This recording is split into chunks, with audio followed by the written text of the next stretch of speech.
Good morning. Good morning. Welcome back. Welcome back, man. God is so good. We just gotta always remember, man, everything happens according to God's time. Everything happens according to God's time, and everything works together for the good of those, right? For the good of those who love the Lord. That's all we can do. Um, is stay tapped in, making sure that we are elevating as best possible, making sure that we are staying tapped in to the big God and making sure that we're just doing everything that we need to do to make sure we stay prayed up so that we can get the strength and everything that we need. Welcome back to the Daily Dose, the number one daily morning mastermind for those trying to elevate and grow in your professional, personal, entrepreneur, spiritual lives, man. It is July 9th, 2024, and we'll hop right into the verse of the week. Psalms, Psalms chapter 37, verse 3 through 6. Trust in the Lord and do good. Dwell in the land and enjoy safe pasture. Take delight in the Lord, and he will give you the desires of your heart. Commit your way to the Lord. Trust in him, and he will do this. He will make your righteous reward shine like the dawn, your vindication like the noonday sun. Man, God is so good. I love these instructions, and I love how it says, take delight in the Lord, and he will give you the desires of your heart. That don't mean be perfect. That don't mean, you don't make mistakes. That don't mean, you don't sin or whatever the case may be. It's just take delight in the Lord. Take delight. And matter of fact, let's look up the definition of delight.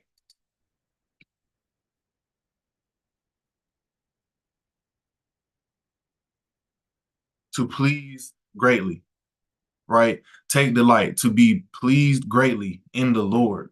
Like you just greatly appreciate the experience of being with God, for God, you know what I'm saying? And just doing what you need to do to make sure you're tapping in to doing God's will. Commit your way to the Lord, trust in him, and he will do this. He will do this. He will make your righteous reward shine like the dawn. Trust in God, man. That's all we can do. That's all we can do every single day, knowing that God has a bigger plan, a bigger purpose, a bigger vision for our lives than we could ever think or imagine. Right. So that's the verse of the week. We're gonna just stay deep diving into that because it's truly, truly a blessing. And let's go right into the business topic. Business topic for the day. We're still on our series. We're talking about managing your business finances. This is so important. This is so important to understand because without being able to manage our business finances, able to manage our business finances, we can't go nowhere. We got to know what we're doing in our business finances, right? So, talking about specifically today, forecasting. So, how can you, when you're looking at your business, especially if you're an entrepreneur, how can you look at your business and think about, okay, what can I reasonably expect to make next year? That's how you manage your money. People with jobs, people in careers, you never really, you know how much you're gonna make. You have a salary. So you can kind of plan for stuff, but in your business, you have to forecast for a lot of different things: payroll, inventory, expenses, a lot of different things you have to forecast, and you got to be able to do it wisely and sharply and accurately. All right, so let's dive deeper into how you can forecast for your business. Number one, we're going to gather historical data. You want to gather some historical data, analyze your business trends in revenue, expenses, and cash flow over time. Make sure that you understand how you've been spending your money, how much money you has came in, and how much money has gone out, right? And then what is your actual monthly cash flow? So you want to gather all of that stuff from the previous. And if you're a brand new business, we'll get to that soon. But you want to gather all of that stuff so you can start making wiser financial decisions in your business. Trend forecasting based on your history.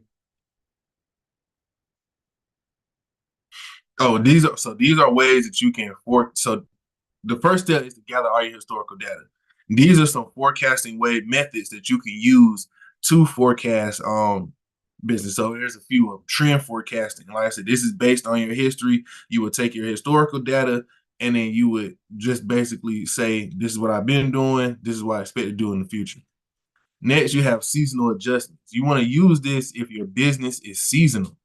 Use this if your business is seasonal and your income comes in waves. For example, maybe you have an Airbnb business and you uh, is really jumping during the summertime because you have an Airbnb at the beach or whatever the case may be, or vice versa. You know what I'm saying? And you want to think about that. We all have seasonal. Some of us have seasonal businesses that do more work and generate more revenue with certain periods of time. So you want to plan for that. You want to make sure that you're forecasting for that. And you need to know that, right? You need to know, like, okay, it's this time period, business generally picks up. Then you have econometric forecasting. This is going to be using economic indicators to predict how broader shifts in the economy will predict your business. This or will affect your business. This can be for wider industries. This can be for broader industries. This can be for um, industries that affect, the general public. I would say like the real estate industry or the construction industry or um, just large industries, right?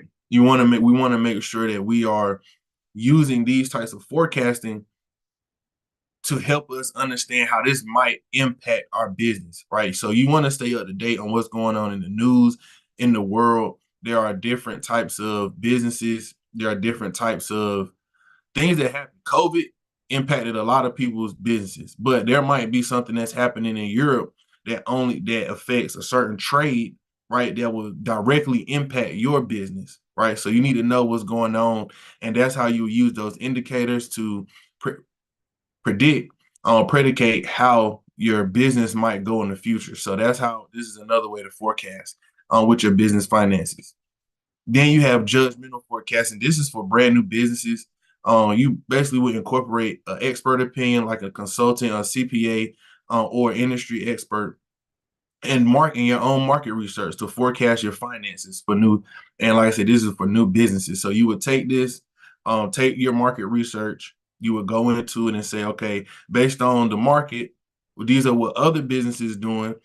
Based on the size and the scale of their business, based on their location, based on the specific dynamic they serve, this is what I can genuinely expect to do in my first 1 to 3 years of business, right?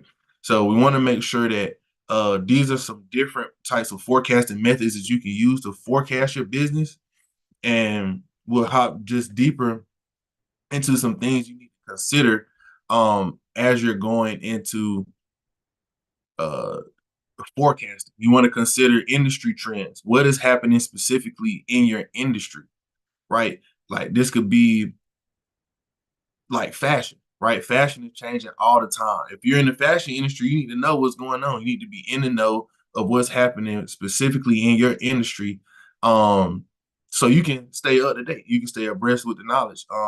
I use real estate because I'm in the real estate industry, but there are different things in architecture and finishes and interior design styles that are constantly updating, just like fashion. So you want to know what those industry trends are, so you're staying in the wave, you're staying in the know of what's going on. You're not getting left behind. You got to consider all of these things when forecasting, and you want to include these things in your budget. And we'll get it down in just a little bit, but you want to include these things based on the cost of or the expense of these different things. Now, your marketing initiatives.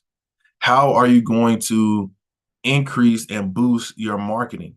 How are you going to increase and boost your marketing so that you can impact more people? You would include this in your forecasting as well. So if you're doing your forecast, let's say it's mid-year now, and you say, okay, well, I'm gonna do a market initiative for the fourth quarter so we can close out the quarter, we can close out the year super strong. Then you would say, okay, I'm gonna expect for the end of the year to end out strong because I'm doing this specific marketing to target these people, and I expect to generate more revenue based on my more marketing initiatives. any new products that you're putting out in the marketplace. You got to take that into consideration whenever you're doing your forecasting, because this is how you're going to uh, just know, like, okay, you're releasing a new product. This is going to help you. This is going to help you grow. This is going to help you do the things you need to do to be successful. Now, lastly, you want to implement a best case and a worst case and realistic scenario when you're doing your forecasting. A best case is exactly what it sounds like. What if everything goes perfectly? The economy is running smoothly. I'm up to date with all the trends. I am maximizing out on every single opportunity that I can get, and I am reaching the people exactly where I need to reach them at. Worst case, let's say we have another COVID year, or let's say one of your biggest clients doesn't renew their contract, or whatever the case may be. You want to implement a worst case scenario and go through that. And then you want to do realistic, like, okay, we might have some ups and downs, and this is what the forecast of the year will more than likely look like. Right. And then you want to actually do this more than yearly. You would like to do this regularly, like quarterly. You want to be forecasting, especially like I said, if you are an entrepreneur and you do not have a job, you need to be doing this regularly, because you need to stay up to date with your finances. You need to stay up to date with what's going on in your business, so you don't be just running around like a chicken with your head cut off. You want to know what's going on. You want to know how much money that you're bringing in, and you want to be able to execute on the things that you need to be able to execute on.